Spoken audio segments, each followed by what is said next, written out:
saatnya meraih mimpimu. Arahkan pandangan ke depan, Tuhan kan menuntunmu. Sadarilah masa berganti, tantangan kan kita hadapi. Bergandeng tangan untuk negeri, era kita menanti berseri. Kita pelajar Pancasila, kita bernafas dalam sila-silanya.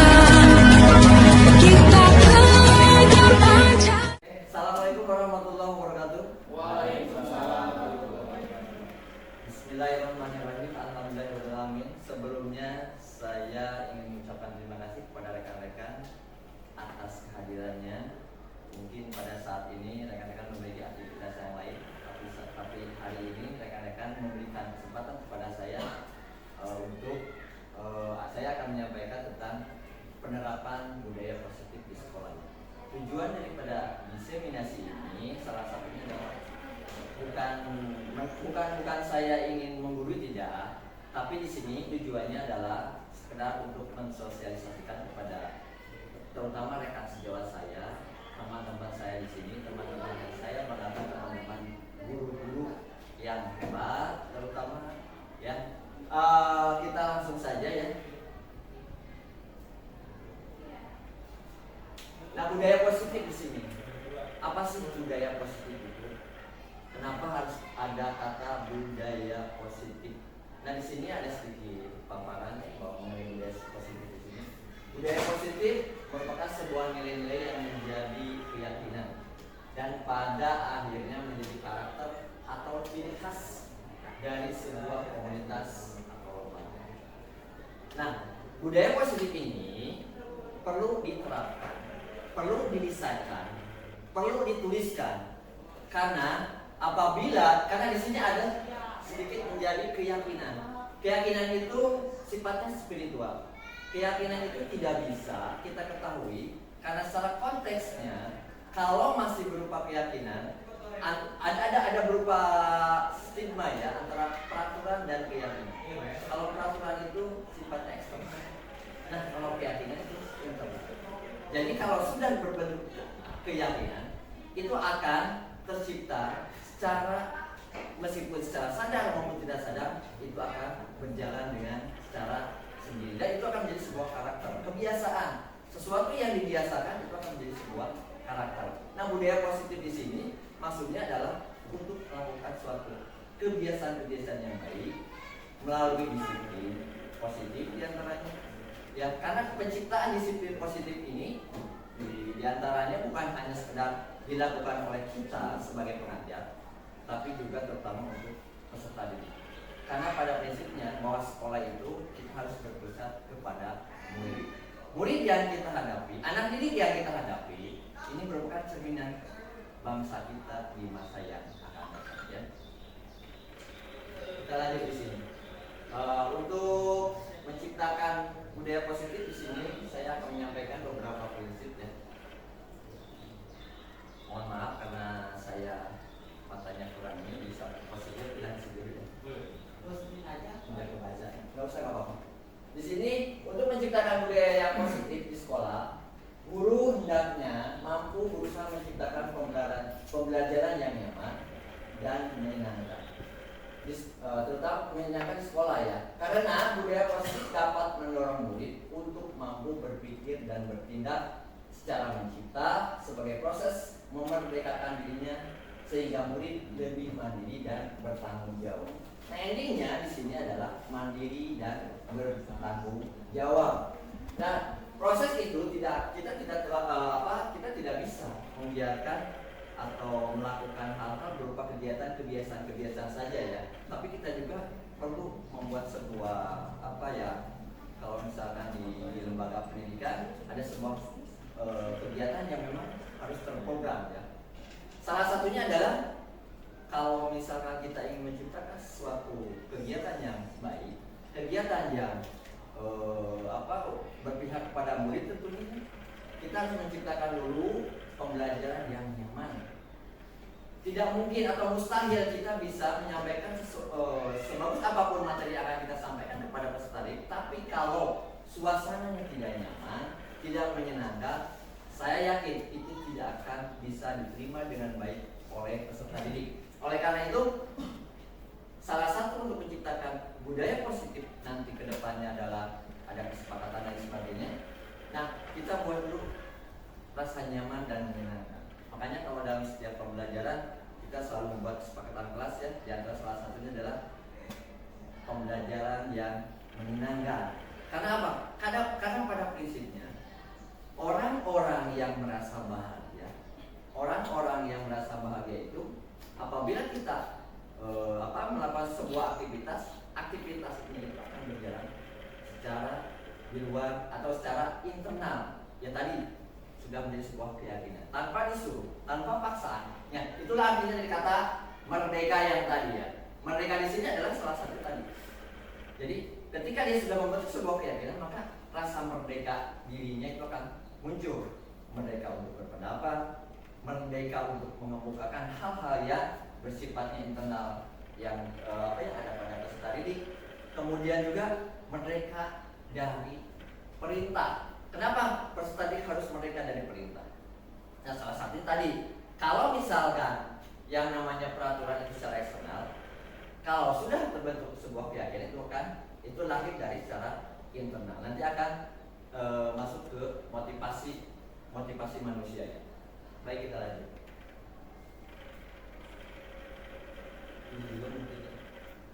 Nah, ini akan kita bahas hari ini, yang akan kita diseminasikan terkait budaya positif. Menciptakan budaya positif sekolah dengan menerapkan konsep-konsep inti seperti disiplin positif, kemudian motivasi perilaku manusia, ada hukuman dan penghargaan tentunya. Kemudian di sini ada posisi kontrol restitusi, keyakinan sekolah atau keyakinan kelas, dan segitiga restitusi.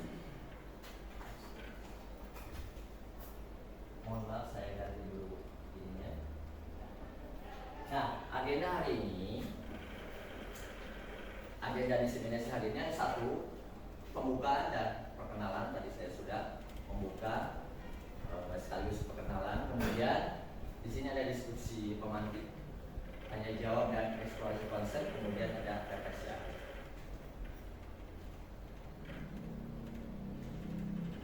Nah, maksudnya di sini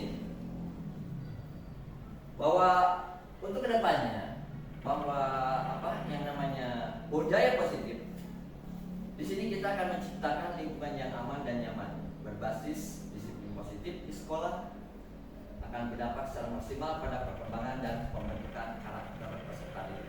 Nah, maksud tujuan daripada penanaman atau penerapan budaya positif di sekolah adalah untuk membentuk karakter peserta didik di sini. Nah, di sini ada gambar di sampingnya bahwa sekolah yang kita cita-citakan di sana, ya, murid memiliki kompetensi dan karakter Pancasila. Ini kaitan dengan pembentukan karakter peserta didik yang sesuai dengan profil pelajar Pancasila. Nah, di sananya ada kontribusi sebagai peserta didik, pendidik yang reflektif, gemar belajar, berbagi dan berkolaborasi. Kemudian ada juga kontribusi dari pembelajaran yang berpusat pada murid. Yang selanjutnya adalah kontribusi dari iklim sekolah yang aman, inklusif, dan merayakan kebinekaan. Nah, tiga unsur yang memiliki kontribusi penuh di antara pendidik, murid, dan warga sekolah bukan hanya sekedar diterapkan oleh guru saja, tapi semua elemen di sekolah harus menerapkan yang namanya budaya positif. Karena budaya positif tersebut tidak bisa diterapkan hanya oleh satu elemen atau satu komponen warga sekolah saja. Misalkan guru saja tidak bisa seperti itu. Nah, guru hanyalah sebatas sebagai fasilitator ya kita kepada murid, sehingga nanti muridlah yang akan menciptakan karakter mereka sesuai dengan minat dan bakat mereka, sesuai dengan kodratnya mereka. Karena tidak mungkin bahwa dalam stimulus respon dan nanti kita ke depannya ada teori kontrol bahwa semua realitas itu sama. Tidak mungkin bahwa semua realitas itu ternyata berbeda. Nanti tanggapannya ada lagi. Oke, kita lanjutkan. Nah, di sini salah satunya adalah alur daripada pembelajaran kita tentang disiplin positif di sini. Oke, saya bacakan saja ya. Kaitan dengan disiplin positif di sini adalah adanya teori kontrol menurut William Glasser ya. Di sini yang mana disiplin atau teori kontrol ini yang awalnya terpusat kepada Anda tidak bisa mengontrol orang lain karena hanya Anda sendiri yang bisa mengontrol diri kita sendiri. Itu pun terjadi kepada murid kita. Kita tidak bisa mengontrol murid. Kita tidak bisa mengontrol orang lain. Yang bisa mengontrol dirinya adalah dirinya sendiri. Dialah yang memiliki kuasa atas dirinya sendiri. Seperti ibu bapak juga seperti itu. Cuma nanti ada ilusi, ada semacam ilustrasi yang mana seakan-akan bahwa kita itu bisa mengontrol murid. Padahal itu tidak bisa ya. Contoh misalkan, kita sebagai pendidik, ilusinya adalah salah satunya kita lebih dewasa. Pendidikan mungkin kita lebih unggul, bukan lebih unggul, lebih dahulu sepertinya ya. Nah, ilusi-ilusi tersebut kemudian tidak bisa. Karena itu bersifat ilusi, kita tidak bisa mendapat kepada peserta didik atau untuk mengontrol peserta didik. Walaupun nanti kedepannya adalah bersifat paksaan, tadi aturan, ya kaitannya dengan aturan. Nanti berlakunya hanya akan sekedar bersifat eksternal, bukan internal lagi. Lanjut, nah jadi di sini semua perilaku memiliki tujuan. Perilaku manusia ini terkait dengan adanya motivasi. Motivasi itu bisa bersifat eksternal dan bisa bersifat internal. Kemudian teori kontrol ini juga menyinggung tentang model berpikir menang-menang. Ada yang win-win solution, ada yang win-loss solution, ada loss-loss solution ya. Ada kalau dalam strategi negosiasi itu kalau tidak salah ada 3 tahap ya. Ada strategi win-loss, ada loss-loss, ada win-win ya. Nah, strategi yang kita terapkan nanti ke depannya terkait dengan restitusi ini adalah solusi win-win. Kita menang, peserta didik pun akan merasa menang. Terutama kita senang dan peserta didik pun akan merasa bahagia. Itu tujuannya. Kemudian, nah nanti model berpikir seperti menang-menang, kolaborasi, adanya konsensus atau pilihan baru. Kemudian ada pengembangan komunitas yang berbasis aset atau kekuatan. Nah ini kaitannya dengan adanya 5 posisi kontrol. 5 posisi kontrol kita sebagai guru ya. Dimana di sini ada sebagai penghukum, ada pembuat rasa bersalah, sebagai teman, pemantau dan ada sebagai manajer. Kemudian yang terkait dengan teori kontrol menurut William Glasser juga ada. Nah ini setelah kita berpikir stimulus responnya ya. Nah ini yang menjadi kontrolnya, bahwa realitas atau kebutuhan kita itu berbeda. Kalau stimulus responnya kita terima, kita menganggap bahwa kebutuhan kita itu sama. Tapi berdasarkan teori kontrol bahwa kebutuhan kita itu berbeda ya. Nanti akan saya sampaikan di sini. Mohon maaf. Topiknya saya lanjutkan dulu ke ini, nanti kita balik lagi ke miskonsepsi ya. Ini ya. Nah itu salah satunya yang perlu kita lihat ya di sini. Sebentar saya bacakan dulu. Bila kita ingin membuat kemajuan perlahan, ini menurut pendekatan paradigma stimulus respon, ya pendekatan teori kontrol menurut Stephen R. Covey ya. Beliau mengatakan bahwa bila kita ingin membuat kemajuan perlahan, sedikit-sedikit, maka ubahlah sikap atau perilaku diri kita sendiri. Namun, bila kita ingin memperbaiki cara-cara utama kita, maka kita perlu mengubah kerangka acuan kita. Ubahlah bagaimana Anda melihat dunia, bagaimana Anda berpikir, terutama berpikir tentang manusia, dan ubahlah paradigma Anda. Skema pemahaman dan penjelasan aspek-aspek tertentu tentang realitas. Nah, ini salah satunya. Ketika yang masuk kepada otak manusia tentang realitas atau kebutuhan itu menganggap bahwa kita membutuhkan hal yang sama. Padahal berdasarkan teori kontrol itu berbeda ya. Di sini ada semua orang melihat hal yang sama. Pada prinsipnya pandangan orang itu berbeda. Kemudian kita mencoba mengubah orang agar berpandangan sama dengan kita. Itu sangat sulit, tidak bisa seperti itu. Tapi pada pernyataan teori kontrol, kita berusaha memahami pandangan orang lain tentang pandangannya terhadap dunia. Jadi kita berusaha untuk memahami, bukan berarti untuk mengajak orang lain mengubah pandangan orang lain agar sama dengan kita itu tidak bisa ya. Karena tadi kembali kepada teori kontrol bahwa yang mengontrol dirinya adalah dirinya sendiri. Kemudian perilaku buruk itu tidak sebagai suatu kesalahan. Nah kalau dalam teori kontrol semua perilaku memiliki tujuan, termasuk sekalipun itu perilaku yang jahat, mereka pasti memiliki tujuan yang pasti. Kemudian saya bisa mengontrol orang lain, sesungguhnya Anda tidak bisa mengontrol orang lain. Di sini ada pemaksaan, ada pada saat bujukan gagal. Tapi secara berdasarkan teori kontrol bahwa konsensus dan kolaborasi itu dapat menciptakan pilihan-pilihan yang baik. Kemudian model berpikir menang atau kalah. Nah kalau di teori kontrol berpikirnya adalah win-win solution. Ada sedikit tentang miskonsepsi yang kita bahas sama-sama. Miskonsepsi. Nah, miskonsepsi di sini, miskonsepsinya bahwa penerapan budaya positif berarti tidak ada aturan atau konsekuensi. Nah ini bisa dijelaskan bahwa dalam hidup bermasyarakat selalu ada tatanan atau aturan dengan konsekuensi dari setiap tindakan yang dilakukan oleh anggota masyarakat. Dalam penerapan budaya positif, guru melatih kesadaran murid melalui pemahaman bahwa tatanan dan konsekuensi hadir untuk memberikan keselamatan dan kebahagiaan kepada diri sebagai manusia dan anggota masyarakat, sehingga tatanan tersebut dipatuhi bukan karena takut konsekuensi, tetapi karena kesadaran diri ingin mewujudkan nilai-nilai yang berharga. Nah ini salah satu tujuan daripada budaya positif yang tadi. Sehingga nanti karakter peserta didik seperti mana yang tadi di depan telah disampaikan. Karakter peserta didik itu mandiri dan bertanggung. Nah disinilah nanti akan tercipta suatu kemandirian dan rasa tanggung jawab atas peserta didik anak didik kita. Ada miskonsepsi yang kedua.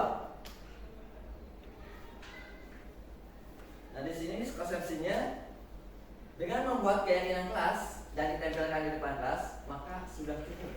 Tidak perlu ada tindak lanjut, tidak ada konsekuensi, tidak ada refleksi. Ini tidak seperti itu ya. Di sini dijelaskan kesadaran hadir dari dalam diri secara internal. Sementara hukuman penghargaan memberi hadiah dalam bentuk barang atau status, konsekuensi maupun apresiasi semuanya hadir dari luar diri. Yang tadi secara eksternal. Yang namanya aturan, beda dengan keyakinannya. Kemudian untuk menghadirkan kesadaran ini dibutuhkan konsistensi dari seluruh komunitas sekolah dan sistem pendukung untuk melakukan tindak lanjut, memastikan konsekuensi dijalankan dengan bertanggung jawab dan diskusi refleksi setiap saat. Nah ketika kita akan menerapkan yang terkait dengan budaya positif, jadi kita harus memiliki acuan atau target. Kemudian ada juga program, kegiatan dan lain sebagainya yang dilakukan secara konsisten oleh seluruh warga sekolah. Tadi kembali kepada pernyataan yang tadi depan bahwa budaya positif tidak bisa diciptakan hanya oleh guru saja. Kemudian langkah-langkah dalam menghadirkan kesadaran ini merupakan salah satu contoh melatih murid dan guru dalam berpikir lambat menggunakan bagian otak luhurnya. Maksudnya seperti ini. Kadang-kadang cara berpikir kita itu ada berpikir cepat dan ada berpikir lambat.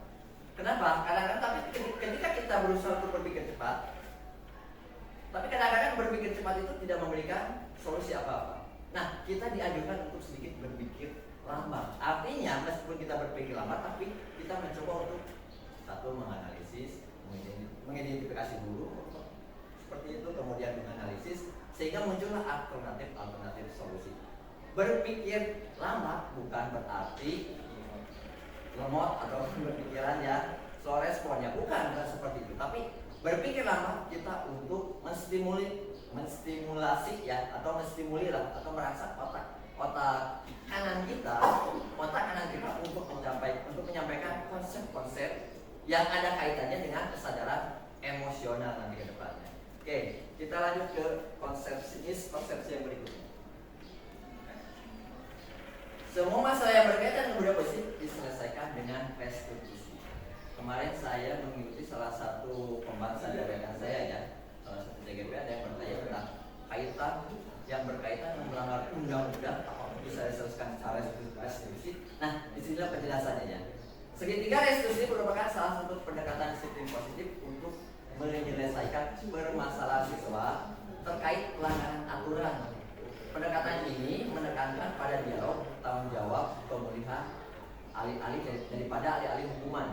Sebelum melakukan pendekatan restitusi, pendidik seharusnya sudah menegakkan keyakinan kelas dan konsekuensinya.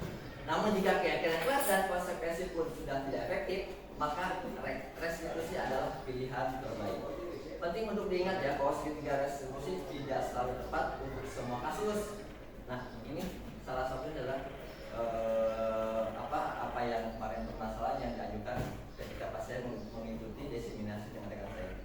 Segitiga restitusi mungkin tidak dapat menyelesaikan masalah secara tuntas, khususnya untuk pelanggaran berat seperti kekerasan fisik atau vandalisme dan pelanggaran yang mengakibatkan kerusakan yang tidak dapat diperbaiki. Vandalisme ini semacam kalau misalkan peserta didik kita merusak properti sekolah, kemudian mencoret-coret tembok, itu merupakan salah satu bentuk daripada vandalisme. Kemudian diperlukan intervensi yang lebih tegas dan terstruktur untuk memastikan keamanan dan ketertiban sekolah. Ketika pas di HT kita juga pernah mendengar ya dari forum bahwa apakah di sekolah itu tidak boleh ada hukuman, apakah seperti itu? Kan tidak boleh ada hukuman ya. Hukuman dan konsekuensi akan tetap hadir ya. Ini disesuaikan dengan kondisi sekolah kita, kondisi permasalahan ini. Kita lanjutkan lagi konsekuensi yang lain. Nah di sini semua masalah yang berkaitan budaya positif diselesaikan dengan restitusi berarti yang tadi ya. Adanya keterbatasan kognitif tadi yang satu, kurangnya motivasi dan pengaruh keluarga, murid dengan keterbatasan kognitif dan intelektual termasuk kebutuhan khusus atau gangguan mental. Nah, ini kategorinya adalah apabila kita termasuk salah satu sekolah yang inklusif ya, di mana terdapat banyak peserta didik di sekolah kita yang memiliki kebutuhan khusus. Itu salah satunya. Berarti kita harus ada kolaborasi baik antar guru, rekan sejawat, kemudian dengan khususnya orang tua. Nah jika murid tidak mau berubah dan tidak termotivasi untuk menyelesaikan masalah, serta ada konflik atau masalah di rumah, dapat mempengaruhi perilaku murid di sekolah. Kita sering menemukan banyak perilaku anak didik kita di sini yang ternyata permasalahannya mereka bukan dari sekolah, tapi kadang-kadang mereka membawa masalah dari luar sekolah, terutama dari lingkungan keluarganya sendiri ya. Nah seperti itu. Kita lanjut ke miskonsepsi yang lainnya. Pilihan tindakan yang dilakukan murid dalam proses restitusi ditentukan oleh guru, bukan muncul dari kesadaran murid. Nah ini yang merupakan sebuah kalimat miskonsepsi ya. Nah di sini penjelasannya, miskonsepsi bahwa guru menentukan pilihan tindakan dapat menghambat efektivitas restitusi dan berpotensi menimbulkan dampak negatif. Di sini ada yang pertama, restitusi bertujuan untuk menumbuhkan tanggung jawab dan kesadaran murid atas perilakunya. Jika guru memilih tindakan untuk murid, maka proses ini kehilangan esensinya. Murid tidak belajar dari kesalahan dan tidak terdorong untuk memperbaiki diri. Nah sebelum nanti kita ke ranah restitusi, maka harus ada kesepakatan kelas. Kesepakatan kelas yang ditentukan oleh kita oleh guru. Sebagai guru kita bukan oleh seorang pendidik kan, tapi kita kembalikan lagi kepada peserta didik. Biar peserta didik yang membuat kesepakatan kelasnya. Kalau mereka yang membuat, mereka sendiri akan bertanggung jawab. Kemudian yang kedua, menentukan pilihan tindakan untuk murid dapat memicu rasa tidak adil dan kebencian. Murid mungkin merasa dipaksa untuk melakukan sesuatu yang tidak mereka inginkan. Ini salah satunya bentuk penghargaan. Kalau misalkan kita selalu memberikan penghargaan yang berlebihan kepada peserta didik, memberikan hadiah dan lain sebagainya, itu yang harus kita hindari. Yang ketiga, peran guru dalam restitusi adalah sebagai fasilitator bukan pengendali. Guru harus membimbing murid untuk memahami konsekuensi perilakunya, mengeksplorasi pilihan tersedia dan membuat pusat yang bertanggung jawab. Tadi jadi ketika kita akan membuat kesepakatan kelas, kita kembalikan lagi kepada peserta. Dan proses restitusi yang efektif harus didasarkan pada dialog, refleksi dan partisipasi aktif murid. Dengan demikian murid dapat mengembangkan kesadaran diri, empati dan keterampilan problem solving yang bermanfaat bagi masa depan mereka. Nah ini nanti kedepannya ada kaitan dengan pembelajaran sosial, emosional, peserta. Kita lanjutkan. Ini baru miskonsepsi ya. Miskonsepsi lanjutannya tadi, jika murid sudah mendapatkan restitusi maka ia tidak perlu lagi mendapat konsekuensi dari aturan yang ada. Ini tidak sepaham ya. Penjelasannya perlu dipahami bahwa restitusi dan konsekuensi memiliki tujuan yang berbeda. Restitusi bertujuan untuk memulihkan situasi dan membangun kembali hubungan yang terdampak oleh pelanggaran. Konsekuensi merupakan bagian dari tatanan yang sudah ada dalam sekolah yang hadir dengan tujuan untuk membantu murid belajar dari kesalahannya dan mendorong mereka untuk membuat pilihan yang lebih bertanggung jawab di masa depan. Sehingga setelah restitusi dilakukan, maka konsekuensi tetap harus dijalani oleh murid sebagai bentuk pertanggungjawaban dan perilaku yang sudah dilakukan oleh murid. Kita lanjutkan.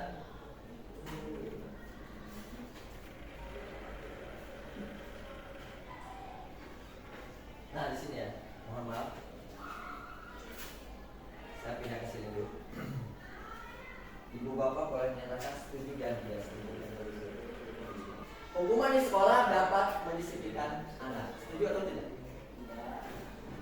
Kalau kita tadi belajar, ketika kita tadi sedikit membaca tentang apa yang menjadi miskonsepsi dan penjelasannya, kira-kira setuju tidak?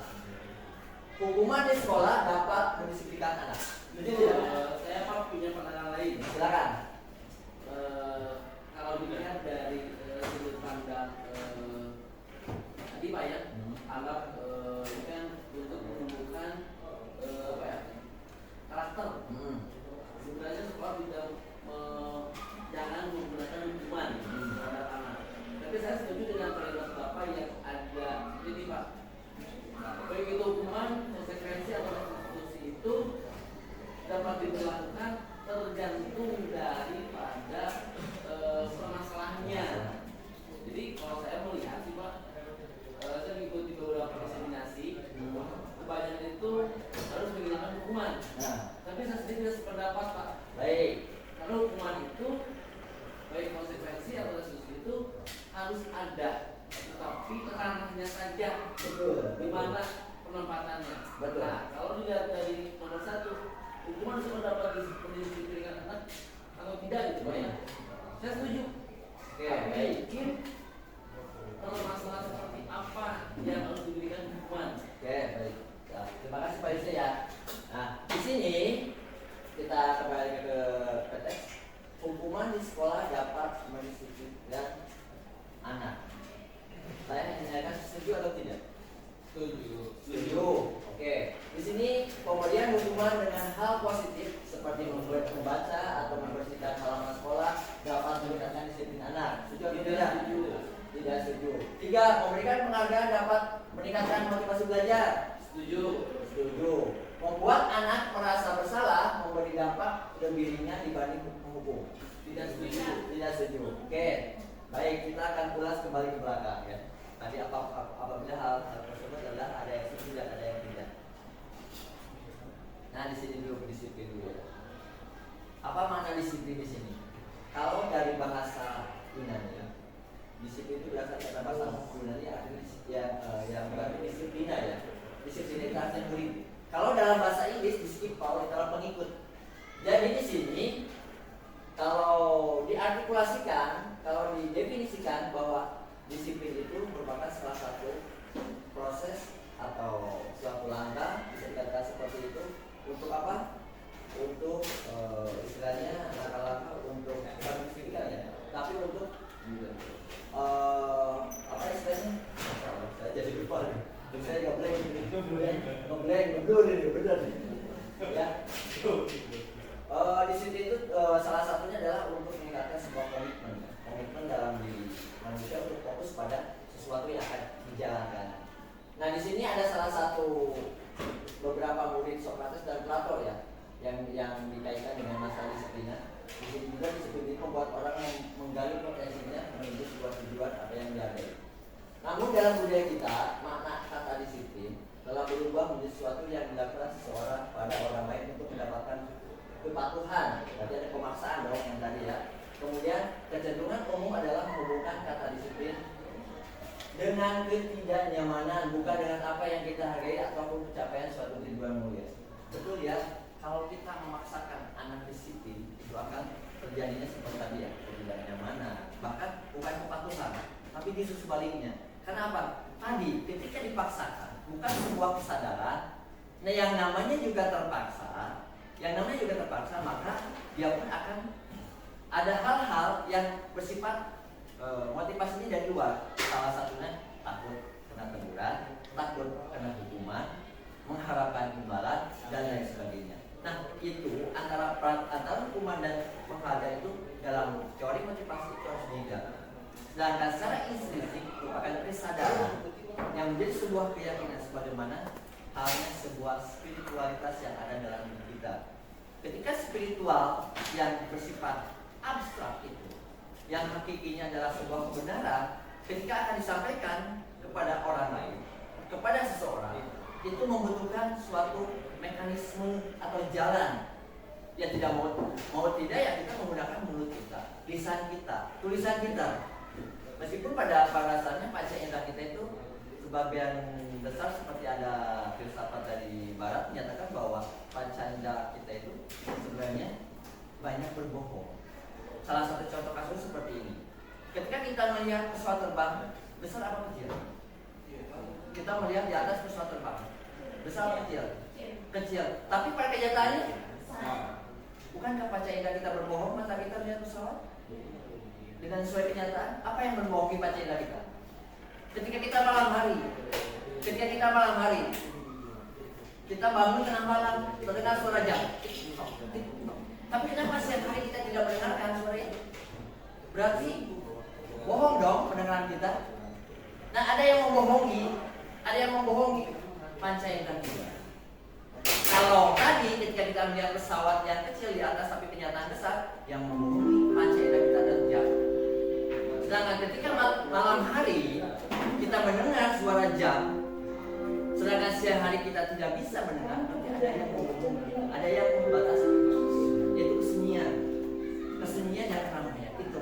Nah, ketika filsafat barat itu menyatakan bahwa tidak ada yang kita ketahui apapun, apa yang telah kita ketahui sebenarnya kita tidak mengetahui apapun. Nah, seperti halnya spiritualitas kita tidak bisa, keyakinan kita tidak bisa kita implementasikan kalau misalkan kita menggunakan mekanisme yang salah. Ya, kita kembali lagi lah ke sini ya. Nanti kita belajar filsafat lebih jauh. Jadi belajar di sana ya. Kita ke sini saja. Jodinya, itu apa tujuannya? Oke, di sini nilai-nilai kebajikan universal. Nilai kebajikan adalah sifat-sifat positif manusia yang merupakan tujuan mulia yang ingin dicapai setiap individu. Nilai-nilai tersebut bersifat universal dan lintas bahasa, suku, bangsa, agama maupun latar belakang. Nah, di sini kita banyak sekali ya mengenal nilai-nilai kebajikan. Namun yang akan saya tampilkan di sini nilai kebajikannya adalah sesuai dengan profil pelajar Pancasila. Nah, inilah ya sudah kita rumuskan terkait dengan nilai-nilai kebajikan universal. Di antaranya ibu bapak yang lebih mengetahui daripada sekedar nilai yang moneter ini. Kita lanjutkan saja. Nah, kita ke teori motivasi, hukuman dan penghargaan. Tadi sudah ya. Berarti bagaimana Pak Yusni? Kalau melihat daripada kita untuk menemukan keyakinan, apakah hukuman dapat diklasifikasikan karena tadi kalau bersifat paksaan? Kalau saya pribadi Pak melihatnya dari jangan dilihat di satu sisi pandang saja. Betul. Karena kalau tadi dikatakan sebisa kita harus menerapkan keyakinan ya Pak ya. Kalau dengan keyakinan, saya yakin kalau manusia diciptakan sama, baik itu akan keyakinan yang sama. Tapi kita lihat Pak, saya ambil sebuah contoh, misalkan SMK itu memiliki 1.200 orang peserta didik. Apakah seseorang itu memiliki keyakinan yang sama? Dengan keberagaman inilah saya rasa hukuman itu dapat juga mendisiplinkan. Karena tadi Pak soal kodratnya itu sudah berbeda. Tapi kalau kita bahas sudah baik semua, tidak ada hukuman mungkin bisa. Jadi kalau saya menggarisbawahi, saya lebih suka dengan kalimat Bapak yang mengatakan hukuman, kesepakatan dan seterusnya itu harus ada, namun konteksnya itu diberikan di mana. Betul. Ya, terima kasih pada pandangan dari Pak Yusni. Silakan Pak.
suatu konsep atau suatu bentuk yang ada atau bisa dibikin suatu revolusi yang baru atau perubahan yang baru mungkin saya belum terlalu mendalam cuman dari kalimat-kalimat melalui miskonsepsi terus apa tadi positif yang berdampak yang berdampak positif yang tadi Ya.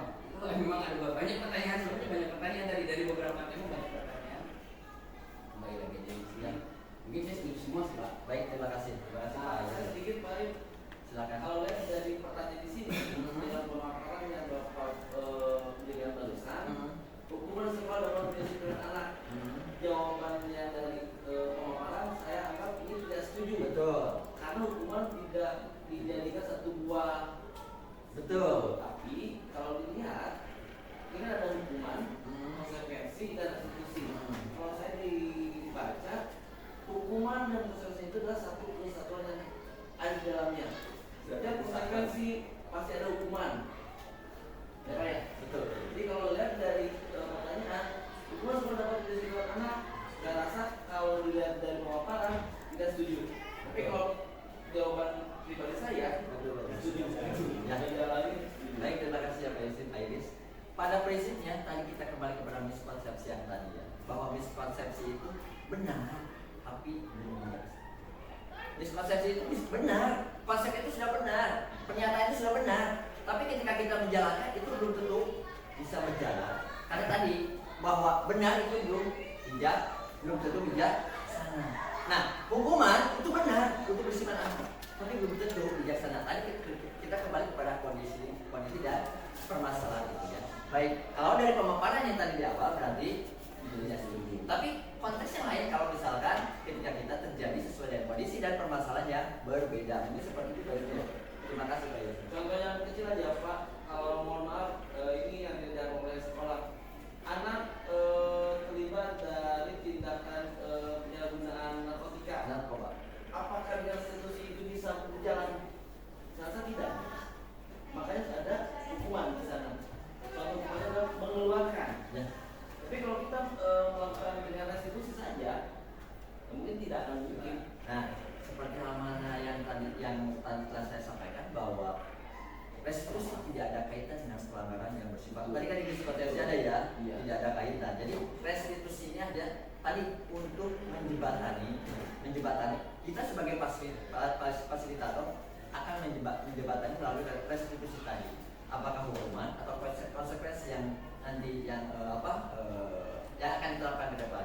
Mungkin seperti itu. Kalau misalkan konsekuensi di awal, misalkan anak terlibat tindakan kriminal, penyalahgunaan narkotika, konsekuensinya kalau anak melakukan itu akan dikeluarkan, bukan itu sudah jadi hukuman Pak.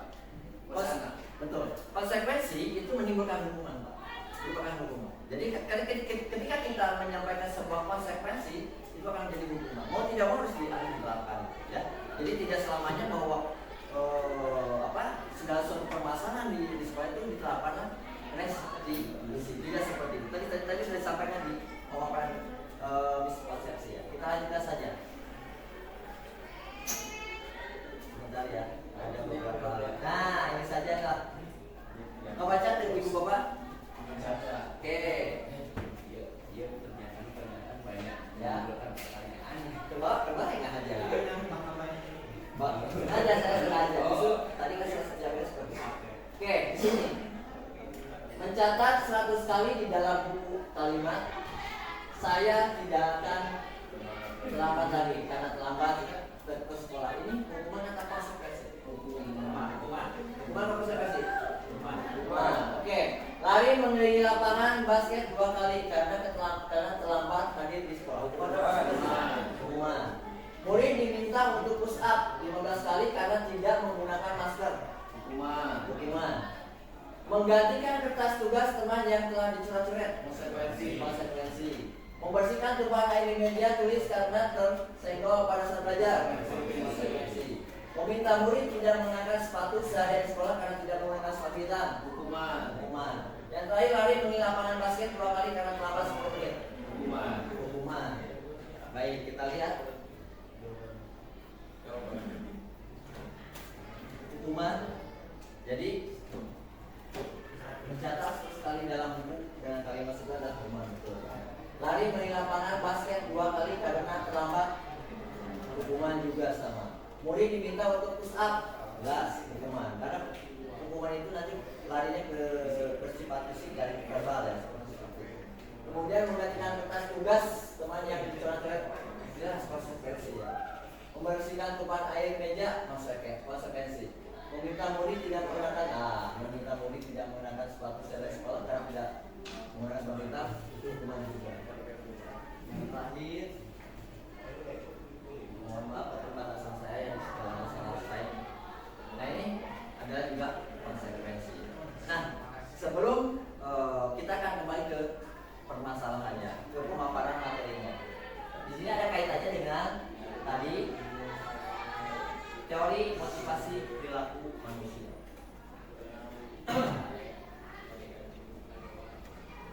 Berdasarkan motivasinya, manusia segala suatu perilaku tujuan manusia itu memiliki motivasi. Nah, di sini ada motivasi secara eksternal dan motivasi secara internal. Biasanya motivasi secara eksternal untuk menghindari ketidaknyamanan, hukuman, apa yang akan terjadi apabila saya tidak melakukannya. Contoh, misalkan apabila kita datang ke sini misalkan ke sekolah lah. Biasanya kita jam berapa? Ada yang awal lebih pagi, ada yang biasa-biasa saja nyantai. Tepat waktu tapinya kan? Tepat waktu. Sama-sama tepat waktu. Tapi di sini ada sebuah motivasi secara eksternal untuk menghindari ketidaknyamanan atau hukuman. Jelas teguran dari seorang kepala sekolah dan sebagainya itu merupakan sebuah bentuk ketidaknyamanan. Nah, untuk menghindari itu kita mencoba berusaha untuk datang pagi ke sekolah untuk tepat waktu. Kemudian ada lagi untuk mendapatkan imbalan dari orang lain atau penghargaan. Saya masih ingat selama saya mengajar di sini ada 2 motivasi tujuan guru datang ke sekolah tepat waktu. 1, menghindari teguran. 2, mengharapkan imbalan. Karena sering mendapatkan imbalan. Setiap tahun yang datang tepat waktu kasih reward, betul kan? Seperti itu. Nah, dengan menciptakan budaya positif seperti itu, kita harus menghindari hal-hal yang seperti itu. Nah, inilah motivasi secara internal untuk menghargai diri sendiri. Sehingga yang tadi rasa untuk menghindari rasa ketidaknyamanan atas teguran, penghargaan atau imbalan itu akan kita hindari. Jadilah sebuah bentuk keyakinan bahwa saya rumah saya hanya isu-isu, tidak mengharapkan apapun, tidak apalagi keamanannya, tidak ada hal yang seperti yang tadi kita sampaikan. Nah ini pernyataan dari kata merdeka yang tadi. Menurut THJ Dewantara, merdeka itu artinya tidak hanya terlepas dari perintah, akan tetapi juga cakap buat memerintah dirinya sendiri. Yang diharapkan seperti itu, kemandirian dan bertanggung jawab itu merdeka, artinya merdeka yang seperti diharapkan oleh THJ Dewantara. Jadi ketika kita menerapkan budaya positif dan sudah menjadi sebuah keyakinan, maka yang diciptakan seperti itu, murid tidak akan diperintah lagi. Dan jangankan murid, kita pun sama, semua elemen masyarakat kita. Ketika ada sampah, sudah tidak akan ada sampah lagi kalau itu sudah diciptakan budaya positif di sekolah. Karena apa? Karena siapapun yang melihat akan mengambil sampah tersebut. Ya, itu salah satunya. Pengharapan dari mereka menurut THJ Dewantara. Dihukum oleh penghargaan menurut siapa nih? Alfie Kohn ya. Nah ini dihukum. Jadi penghargaan juga ternyata bisa menghukum seseorang. Bahwa penghargaan berlaku sama dengan hukuman. Dalam arti meminta atau menuntut seseorang melakukan sesuatu untuk memenuhi suatu tujuan tertentu dari orang yang meminta atau menuntut. Dorongannya eksternal dan akan ada faktor ketergantungan beberapa dapatkan pemberian penghargaan. Saya pernah mencoba melakukan hal seperti itu ketika anak-anak yang memiliki nilai yang bagus di pelajaran saya memberikan itu. Tapi akhirnya tadi betul menjadi sebuah ketergantungan. Jadi dia alasan bahwa saya harus memiliki nilai yang baik, bahwa saya harus belajar yang baik karena dia mengharapkan itu. Sehingga motivasi internal dari diri peserta itu tidak ada kesadaran bahwa harus begini, harus begitu, tidak ada. Ini salah satu tapi bukan menurut saya, tapi menurut Alfie Kohn. Kemudian dihukum oleh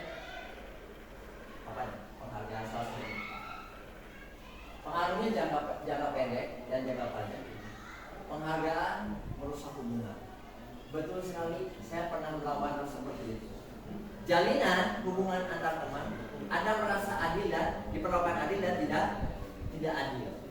Ketika saya memperlakukan anak-anak memberikan nilai, ketika melihat anak-anak yang aktif dan sebagainya, tapi ada juga anak Pak, saya memang tidak aktif. Saya tidak aktif di ekskul dan sebagainya. Tapi kan saya juga belajar dengan Bapak. Kenapa nilainya beda? Saya tahu. Ada yang saya pernah menemukan kasus hal seperti itu ketika saya dari beberapa murid saya belajar dengan saya. Kemudian di sini ada penghargaan sebenarnya hukum. Penghargaan menurunkan kualitas. Betul, tadi kualitas diri kita menurun. Kenapa? Karena kita datang ke sekolah itu hanya ingin mengharapkan penghargaan. Berarti tidak lahir secara kesadaran diri ya. Penghargaan mengurangi ketepatan, penghargaan mematikan kreativitas. Itu juga betul. Anak-anak yang ketika diberikan penghargaan ternyata kalah kreativitasnya oleh anak-anak yang secara sendiri, secara mandiri untuk memenuhi pemenuhan kebutuhan belajar di sini. Itu sangat beda sekali. Kemudian penghargaan tidak efektif. Penghargaan mengurangi motivasi intrinsiknya seperti yang mana tadi saya sampaikan. Kita lanjutkan lagi. Ini bentuk program kebajikan apresiasinya. Jadi pengakuan secara khusus, ya kita bisa memberikan pengakuan secara khusus. Beri pengakuan secara pribadi juga boleh, tapi jangan di depan umum misalkan. Memberi pengakuan kepada semua murid bergantian. Kita bisa menyampaikan, misalkan dengan memberikan kapus ke semua teman. Misalkan ketika pas kita belajar, terima kasih untuk kita semua. Saya sering meninggali kepada pembelajaran Pak Agus yang temukan untuk kita semua. Itu salah satu pembelajaran memberikan pengakuan kepada semua murid. Beri pengakuan secara konsisten dan itu harus dilakukan secara berulang. Sekecil apapun peningkatannya, silakan berikan pengakuan. Kemudian fokus pada prosesnya. Maksudnya fokus pada prosesnya ketika pas kita akan memberikan pengakuan itu tidak harus ketika pas dia melakukan sesuatu yang baik saja. Kita sekecil apapun yang dilakukan, misalkan memungut sampah sekalipun kita berikan penghargaan yang bersih. Nah contohnya ini ya. Contoh kalimatnya seperti ini. Kemarin saya perhatikan ini sebagai kalimat pembukanya. Nilai kebajikannya rasa empatimu besar sekali. Situasinya pada saat menolong murid baru di sekolah. Ini salah satu contoh pengakuan apresiasi kebajikannya. Sebagaimana tadi misalkan ketika kita melihat peserta dari kita memungut sampah, ya, padahal tidak ada yang memerintah, ya, itu salah satunya. Saya menghargai kepedulianmu pada saat kamu membantu teman-temanmu di tugas kelompok. Ini ketika pas di tugas atau di pembelajaran. Terima kasih untuk rasa tanggung jawabmu pada saat kamu memungut kertas-kertas yang berserakan dengan tadi. Salah satu yang tadi. Ketika pas kita akan masuk anak-anak ada yang peduli seperti itu bisa dilakukan penghargaan secara khusus tadi, baik secara pribadi, tapi jangan sampai kalau di misal saja kita panggil ke depan, kita ajak bersama. Terima kasih tadi, seperti itu salah satunya. Itu adalah sebuah bentuk pengakuan, apresiasi kebajikan. Kita lanjut.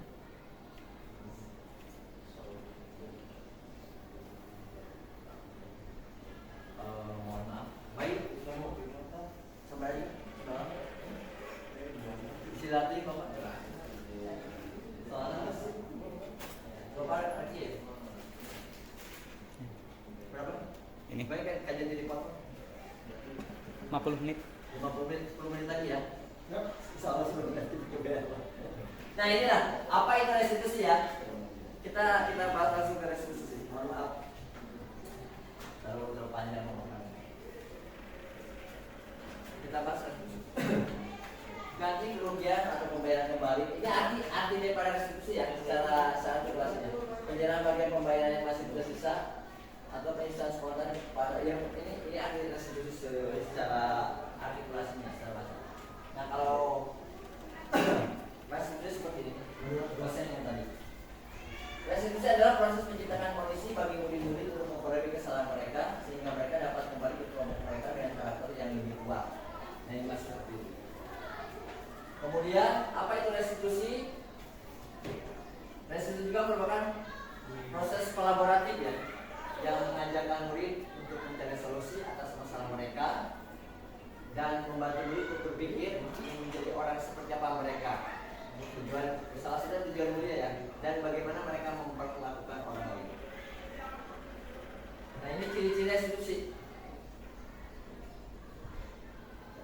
Restitusi salah satunya itu belajar dari kesalahan, mengiring personal itu belajar dari kesalahan, kemudian memperbaiki hubungan sebagai sebab akibat yang dilakukan dengan penyebabnya. Menawarkan bukan memaksa. Restitusi sendiri adalah cara terbaik menuntut untuk melihat ke dalam diri secara internal, mencari kebutuhan dasar yang mendasari tindakan, berfokus pada karakter, berfokus pada solusi, kemudian kembali kepada kelompoknya.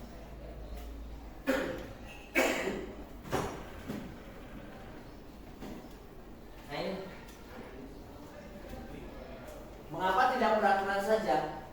Mengapa harus keyakinan kelas? Mengapa kita memiliki peraturan harus menggunakan? Salah satu contoh misalnya, ilustrasinya seperti ini. Mengapa kita memiliki peraturan harus menggunakan helm saat mengendarai kendaraan roda dua? Kenapa? Kenapa kita memiliki peraturan? Tujuannya apa peraturan yang dibuat? Keselamatan, keamanan dan saja. Mengapa kita memiliki peraturan membuang sampah di tempat? Kesehatan, terus kenyamanan, kebersihan. Mengapa kita memiliki peraturan harus datang tepat waktu pada saat ikut pelatihan atau pembelajaran? Tertiban, disiplin, dan lain sebagainya. Nah ini kan bersifat. Nah untuk mendukung motivasi intrinsik kemudian kembalikan nilai-nilai keyakinan karena akan lebih menggerakkan seorang dibandingkan mengikuti serangkaian peraturan di atas. Nah contohnya kalau dibalikan ke intrinsik apa tadi? Kalau misalkan tadi untuk misalkan jangan membuang sampah sembarangan, itu kan aturan. Tapi kalau intrinsik motivasi dari dalamnya buang sampah. Kalau itu kan kalimat positif ya Pak ya. Pak Ade ya. Kalau menjadi sebuah keyakinan kebersihan harus sebagian daripada iman, salah satu. Kemudian selain dari kebersihan daripada iman, kesehatan juga, kenyamanan tadi Pak Agus bilang seperti itu ya. Itu salah satu contohnya yang bersifat bedanya peraturan dan keyakinan. Nah ini ada contoh lagi, tapi saya lewat saja ya karena waktunya. Nah secara ringkasnya seperti ini. Ketika di kelas kita membuat sebuah peraturan kelas yang diterapkan oleh peserta didik kita, kemudian kita menggiring menjadi sebuah keyakinan kelas. Yang tadi mengubah ketika jangan buang sampah sembarangan. Kemudian kalimat positif tadi kata Arya, buanglah sampah pada tempatnya. Nah, ketika kita proses lagi, maka harus dimunculkan secara kesadaran dari dalamnya, yaitu tadi kata Pak Sofwan salah satunya bahwa kebersihan sebagian daripada iman. Kemudian untuk kenyamanan, kemudian untuk kesehatan. Nah, itu adalah merupakan salah satu bentuk dari keyakinan kelas. Kalau misalkan kalimat-kalimat itu diterapkan, maka itu akan hadir secara bentuk kesadaran peserta didik dan didik. Tapi kalau sebatas masih peraturan kelas, karena itu sifatnya terpampang, itu kadang-kadang sering terdapat pengabaian hal seperti itu. Harus selalu diperintah, harus selalu diarahkan. Kenapa? Karena belum terbentuk menjadi sebuah keyakinan. Kembali kepada pemaparan yang dari awal saya bahwa keyakinan itu bentuknya secara spiritualitas, ya, secara spiritualitas yang nanti implementasinya menggunakan ranca ilah kita. Termasuk mekanismenya adalah dengan lisan, dengan verbal maupun non verbal itu mekanisme. Nah kemudian keyakinan kelas itu akan menimbulkan atau akan menciptakan sebuah hubungan yang positif. Nah kalau sudah tercipta sekolah yang memiliki lingkungan yang positif, maka itulah dinamakan bahwa sekolah ini sudah terwujud budaya positif. Oke, mungkin itu saja dari saya. Saya tidak akan menyampaikan tentang segitiga restitusi, tapi kalau misalkan rekan-rekan mendaki untuk saya menyampaikan segitiga restitusi, maka saya akan menyampaikan. Saya akan kembalikan kepada rekan-rekan semua. Kenapa? Karena tadi mungkin waktu terlalu panjang. Nah, terlalu panjang dan sebagainya. Yang terpenting saya sudah menyampaikan tentang alur daripada budaya positif. Baik, terima kasih teman-teman semua. Dari saya cukup sekian. Kalau misalkan disampaikan, silakan. Saya tunggu untuk beberapa waktu ke depan.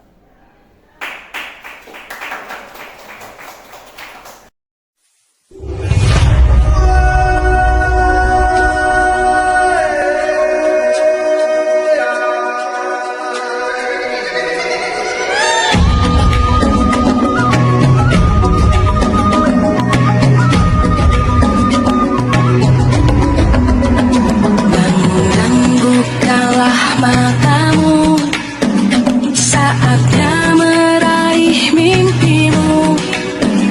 Arahkan pandangan ke depan, Tuhan kan menuntunmu. Sadarilah masa berganti, tantangan kan kita hadapi. Bergandeng tangan untuk negeri, era kita menanti berseri. Kita belajar Pancasila, kita bernafas dalam sila-silanya. Kita belajar Pancasila, ayo kita. Waalaikumsalam. Silakan masuk, Dit. Ya Bapak, Silakan duduk. ya Bapak, baik terima kasih. Ya Bapak. Kita sudah tahu kan kenapa. Oh belum Bapak, justru Dita kaget kenapa Dita dipanggil sama Bapak dan justru Dita juga bertanya-tanya apakah Dita melakukan kesalahan pada saat pembelajaran Bapak. Baik. Baiklah kalau begitu. Sebenarnya ini bukan permasalahan yang besar. Biasalah hal seperti ini sering juga dilakukan oleh pendidikan. Namun Bapak hanya sekedar mengingatkan saja, takut kalau ditanya dengan apa yang telah kita sepakati ya, saat belajar Bapak. Nah, kenapa ya saat pembelajaran diskusi Bapak sering mendengar kita itu suka teriak-teriak kepada teman kelompoknya? Kita bisa memberikan alasannya kan? Oh baik Bapak, Dita bisa memberikan penjelasannya ke Bapak. Kalau yang itu Pak, baiklah sebelumnya Dita mohon maaf bila perilaku Dita seperti itu telah mengganggu Bapak. Habisnya Dita kesel Pak sama teman-teman sekelompok Dita saat Dita sedang mencari bahan pemateri pelajaran dari Bapak. Ada saja teman sekelompok Dita yang hanya memainkan HP-nya bukan untuk membantu mencari bahan pemateri, malah digunakan untuk hal yang lain. Jadi Dita kesel Pak, makanya Dita sering teriak-teriak. Oh begitu rupanya. Baiklah, memang kadang-kadang kita suka menjadi kesal ya. Kalau lagi kerja kelompok, ada saja teman kita yang acuh-acuh saat belajar. Apalagi kita sebagai ketua kelompok ya, yang memiliki tanggung jawab yang lebih besar dibanding dengan anggota kelompok lain. Tapi kita juga tahu kan, kalau berteriak di kelas saat pembelajaran itu kurang baik. Karena walaupun maksud kita itu baik mungkin ya, tapi kalau berteriak di kelas kan ya kurang bagus. Nah, kita masih ingat tidak menurut kita keyakinan kelas apa yang telah kita Masih ingat Pak, yaitu menghormati guru dan teman. bagus kalau kita masih ingat. Nah, kira-kira untuk kedepannya nanti apa yang akan kita lakukan agar hal seperti itu tidak terulang lagi? Dan bukan hanya saat belajar dengan Bapak mungkin ya, tapi di mata pelajaran lainnya. Dan apakah Bapak perlu memperingatkan teman-teman yang ada di kelompok kita? Bagaimana menurut itu? Dita akan mencoba melakukan hal tersebut dengan baik dan selalu mengingatkan lagi semua keyakinan kelas yang telah disepakati. Dan untuk masalah teman sekelompok, kita masih sanggup untuk mengingatkannya Pak, Baik. agar selalu fokus dan bertanggung jawab saat pembelajaran Bapak ataupun pembelajaran guru lainnya. Kalau begitu, karena tidak ada hal lain, silakan kita bisa kembali kelas. Terima kasih ya Dita ya. Baik Bapak, sama-sama. Assalamualaikum. Waalaikumsalam. warahmatullahi wabarakatuh. Hai, sebelumnya izin memperkenalkan diri. Nama saya Dita Ayu Indriani. Saya dari kelas 11 akuntansi 2. Saya merasa senang sekali ketika saya diajak berdialog oleh Pak Arif untuk mencari solusi masalah terhadap diri saya sendiri, terutama di saat pembelajaran berlangsung. Jujur, saya merasa diperhatikan sekali sebagai murid karena ketika saya membuat masalah di kelas, Pak Arif tidak langsung memarahi saya. Justru Pak Arif memberikan saya kesempatan untuk memahami masalah yang saya hadapi saat ini. Dan saya belajar untuk memahami akan arti sebuah budaya positif di sekolah, sehingga saya dapat menyadari bahwa ternyata di sekolah tidak hanya diberi ilmu tentang pembelajaran, tetapi juga dibina dan dididik agar dapat bertumbuh dewasa dengan penuh kesadaran. Demikian tanggapan saya mengenai masalah saya. Dan sekian juga, mohon maaf apabila ada kesalahan atau perbuatan atau salah kata yang saya sampaikan. Sekian, terima kasih. Wassalamualaikum warahmatullahi wabarakatuh.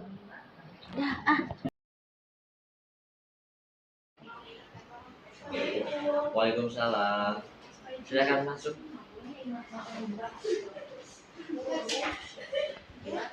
Masuk, silakan masuk. Silakan duduk, Jen. Udah. Apa kabarnya? Alhamdulillah baik Bapak. Alhamdulillah. Syukurlah kalau begini. Oh iya, ada hal yang ingin Bapak tanyakan pada ini. Tapi sebelumnya Bapak ingin bertanya.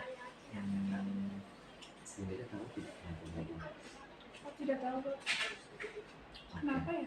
Ini ya, begini ya, kalau boleh anak unit itu selalu terlambat saat pembelajaran malam, apakah kita bisa menyampaikan alasannya kenapa? Oh iya Bapak, sebelumnya Yunita minta maaf. Hal itu karena Yunita terlalu banyak mengikuti kegiatan eskul, jadi sering terlambat masuk ke kelas Bapak. Oh begitu, baiklah. Begini ya gitu, mengikuti eskul itu bagus kok, apa? Itu kan hal yang dapat meningkatkan pembelajaran dalam pengembangan diri kita sendiri ya. Akan tetapi apakah eskul dilakukan saat waktu pembelajaran? Tidak kan? Karena eskul memiliki waktu khusus dalam pembelajaran. Ketika kita terlambat masuk ke kelas saat pembelajaran yang Bapak, Yunita masih ingat tidak dengan keyakinan kelas yang mana yang telah Yunita lakukan? Disiplin dan tanggung jawab. Oh iya Bapak, maaf ya Pak, Yunita telah membuat kesalahan, telah mengabaikan keyakinan kelas yang telah kita buat. Yunita minta maaf ya Pak. Ya, tidak apa-apa. Memang setiap manusia adalah tempat lupa dan salah. Dan setiap manusia pasti akan melakukan yang kesalahan. Nah, Bapak ingin Yunita menyampaikan sesuatu kepada Bapak untuk kedepannya apabila hal ini terulang kembali, apa yang akan Yunita lakukan? Apabila itu terulang kembali, Yunita siap bertanggung jawabkannya. Apapun itu sampai dan konsekuensinya, kita akan berupaya untuk tidak mengulanginya lagi. Terima kasih banyak Bapak telah memberitahu sekali lagi Yunita minta maaf ya Pak. Karena tidak ada hal lainnya, silakan Yunita bisa kembali ke kelas. Terima kasih ya Yunita ya. Baik, sama-sama Bapak. Assalamualaikum. Waalaikumsalam. Hai, Assalamualaikum warahmatullahi wabarakatuh. Saya Yunita, jujur saja saya merasa senang dan merasa diperhatikan sebagai murid. Karena ketika saya membuat masalah di kelas, Pak Arif tidak langsung memarahi saya. Justru Pak Arif memberikan ke saya kesempatan untuk memahami dengan masalah yang saya hadapi. Dan saya belajar untuk memahami akan arti keyakinan kelas di sekolah. Sehingga saya dapat menyadari bahwa ternyata di sekolah itu saya tidak hanya diberi ilmu, tapi juga dibina dan dididik agar dapat tumbuh dewasa. Dengan penuh kesadaran, demikian tanggapan dari saya. Wassalamualaikum warahmatullahi wabarakatuh. Bye.